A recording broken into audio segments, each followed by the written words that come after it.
Hi everyone, welcome to Extraordinary Taste. Did you know that commercial pickle mustard greens often contain multiple preservatives? They help to maintain quality, favorite color, extend shelf life, and ensure food safety. The good news is that you can make it at home without using any additives in a controlled environment. Pickling mustard greens varies not only by region but also by individual preferences and techniques. The end result, however, should have a balanced mix of tangy and salty flavors, a fresh briny aroma, a crispy texture, and a vibrant yellow-green color.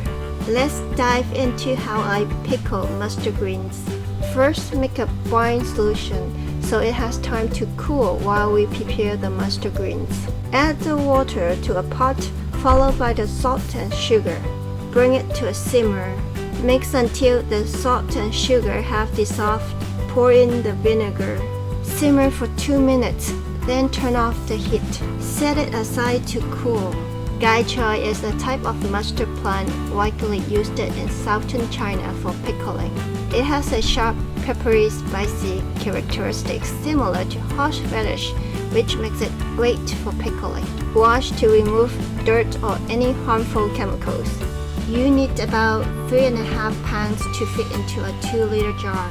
Bring a pot of water to a boil. With it, disinfect the colander. Blanch each leaf in the hot water for no more than 10 seconds. Start with the mid-rib for a few seconds, then run it through the rest of the leaf. Blanching softens the leaves, making them easier to fit into a jar. Also reduces some of their natural bitterness and shortens the time for fermentation. Remember, don't blanch for more than 10 seconds. When the leaves are exposed to heat for too long, the natural bacteria in the leaves necessary for fermentation are killed. These can cause fermentation to fail and the leaves to become soft or worse, rotten. After blanching, make sure there's enough space for air circulation to facilitate cooling. Use the same hot water bath. Disinfect the skewers that we're going to use to press down the mustard in the jar. These skewers can bend slightly and fit into the openings of different jars. Don't forget to disinfect the containers too. Go for glass containers since they won't react with acidic foods. Wait until everything cools down completely before filling the mustard into the jar. Press them firmly into the jar to ensure there's no space between them. This helps prevent them from floating. Pour the cold brine over the greens, making sure they are fully submerged. It might take a moment to completely fill the gaps as it was tightly packed. Salt helps inhibit the growth of spoilage bacteria and mold, while sugar and vinegar add a depth to the flavor.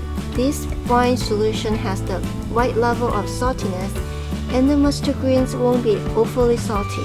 Just rinse them. There's no need to soak them before cooking.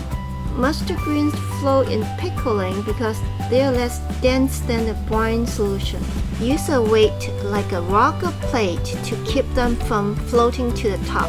I prefer using skewers because they bend easily. Seal the jars tightly and store them in the refrigerator to ferment. Cold temperatures significantly reduce the risk of harmful bacterial growth, allowing you to use less salt safely. It also preserves the green's natural crunch, but the downside is that it takes longer to ferment. While they can be enjoyed after about 7 days, they need at least 2 months to fully develop their flavor in the fridge. Pickled mustard greens have a sour, savory kick that works great in stir-fries and soup and pairs well with all kinds of meat. You might be surprised by how much flavor it adds to dishes. Give it a try. Thank you for watching. I will see you next time.